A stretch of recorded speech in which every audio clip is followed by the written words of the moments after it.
ये लक्ष्य क्या है? ये लक्ष्य वो है जिसे हम पाना चाहते हैं। इस संसार में सुखी कौन है? सुखी वो जिसने जीवन में लक्ष्य को पा लिया। दुखी कौन है?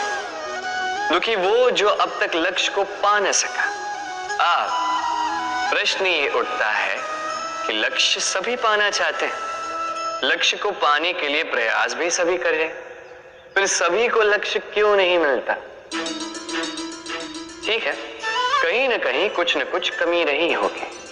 जो भी बात हो, आज मैं आपको एक युक्ति बताऊंगा इस लक्ष्य को पाने के लिए। एक कागज लीजिए, उस पे एक चिन्ह बनाइए, वो होगा आपका लक्ष्य।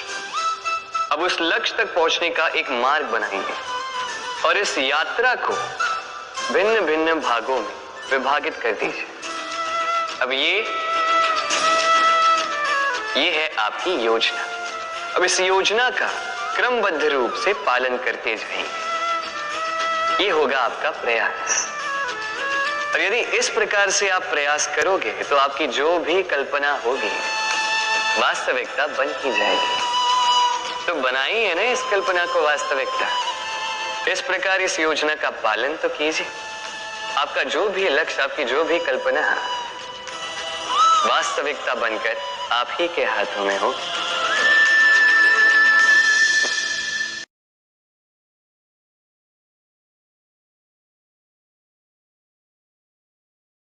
वाणी मनुष्य को मिली सबसे अद्भुत भेंट। ये वाणी है जो मनुष्य को संसार में सारे अन्य जीवों से भिन्न बनाती है, संसार में सबसे ऊपर ले जाती है। इसी वाणी के कारण हम एक दूसरे से संवाद साध सकते हैं। मैं अपनी मन की भावनाएं किसी से व्यक्त कर सकता हूं, कोई और उसके मन की भावनाएं मुझसे व्यक्त कर सकता है। ये वाणी ही हमारी सबसे बड़ी ढाल भी है। अब देखिए ना, आपने देखा होगा किसी की वाणी मीठी होती है तो लोग उससे प्रेम करते हैं, उसे अपना मित्र बनाते हैं। वहीं किसी की वाणी यदि कड़वी होगी तो लोग उससे घृणा करते हैं, उसे अपना शत्रु मान लेते हैं। ये वाणी ही है जो भाषा बनकर हमारा इतिहास लिखती है। किंतु क्या हम सच में वाणी के विषय में इतना सोचते हैं जितना हमें सोचना चाहिए? सोचिए, मनुष्य को बोलना सीखने में कितना समय लगता है। कुछ बालक 1.5 वर्ष की आयु में सीख जाते हैं, कुछ 2 वर्ष, कुछ 3। अब मनुष्य 1.5 वर्ष की आयु में बोलना सीख तो जाता है, पर क्या बोलना है ये जीवन भर सीख नहीं पाता। इस पे ध्यान केंद्रित कीजिए, समझने का प्रयास कीजिए कि बोलना क्या है। अपनी वाणी शुभ रखिए, अपनी वाणी मीठी रखिए और इसी मिठास के साथ मेरे साथ आकर कहिए, राधे राधे। समय, कहते हैं समय से पूर्व कुछ नहीं होता। हर बात का एक समय होता है।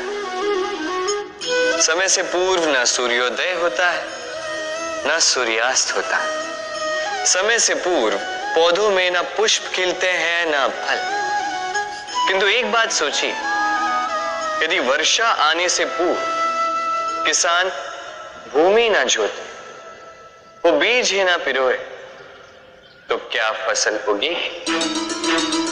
यदि योद्धा युद्ध से पूर्व अपने शस्त्र ही ना परखे, तो वो युद्ध कैसे लड़ेगा? इसका अर्थ ये है, समय आपका जब आना है तब अवश्य आएगा, किंतु तब तक ये महत्वपूर्ण है कि आप स्वयं को उसके लिए सज्ज रखें, क्योंकि ये अवसर, ये शब्द बोलने में जितना छोटा है, ये आता भी उतने छोटे समय के लिए है और फिर निकल जाता है।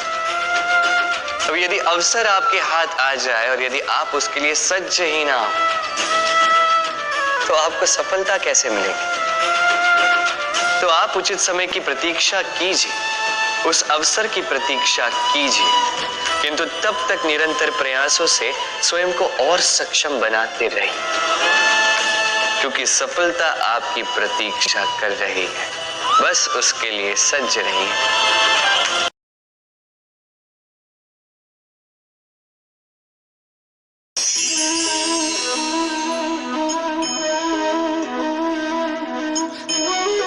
इस जल को देख रहे हैं आप? ये मलिन है, इसमें कुछ गंदगी है, किंतु यदि आप इसे कुछ समय के लिए ऐसे ही छोड़ दोगे तो आप देखोगे ये मैल अपने आप इसके तले जाकर बैठ जाएगा।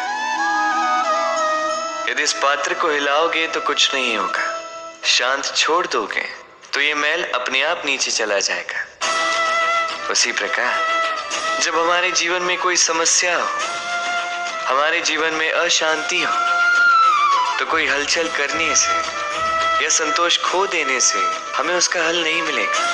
शांत रहकर विचार करोगे तो उसका हल मिलेगा।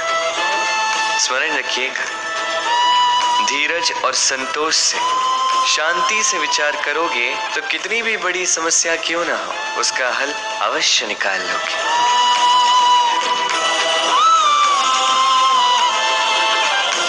क्योंकि अशांति का सुझाव शांति ही है।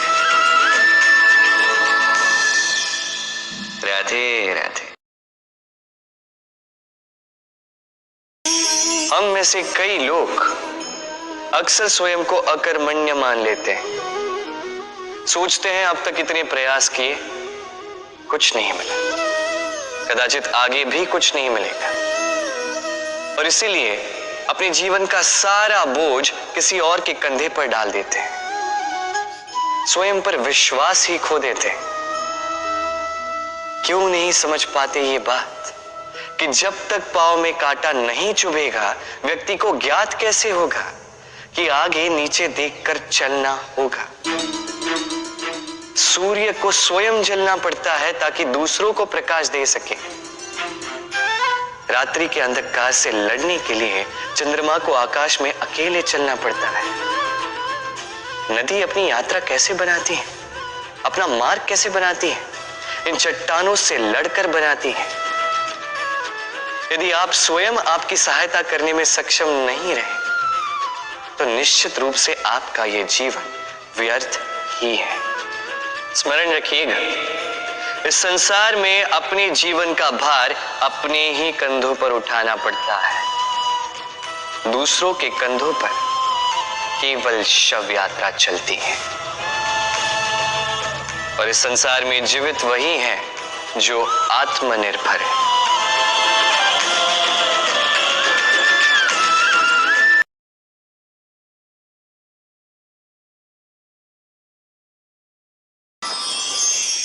आज आपको एक कथा सुनाता। एक बार एक व्यक्ति ने अपने द्वार पर लिख दिया, आज मैं बहुत दुखी हूं, आज मुझसे कोई मिलने ना आए। कुछ समय पश्चात उसका मित्र आया, उसने वो शब्द पढ़े और फिर भी जाकर उससे मिला। उसने कहा कि मुझे पढ़ना तो नहीं आता, किंतु मेरे मित्र के मन का ये दुख, ये मुझे पुकार अवश्य लेता है। ये होते हैं सच्चे मित्र। किसी कारणवश यदि आप दुखी हो, समस्या का हल निकाल नहीं पा रहे हो, इस संसार से कट जाना चाहते हो, तब भी ये मित्र आपके साथ रहता है। भले ही आपको कोई हल ना दे पाए, संबल बन के अवश्य रहता है। भले ही आपका दुख कम ना कर पाए, आशा की किरण अवश्य दिखाता है। जब आप इस संसार से कट जाते हैं, तब भी आपसे जुड़ा होता है आपका ये मित्र, ये सच्चा।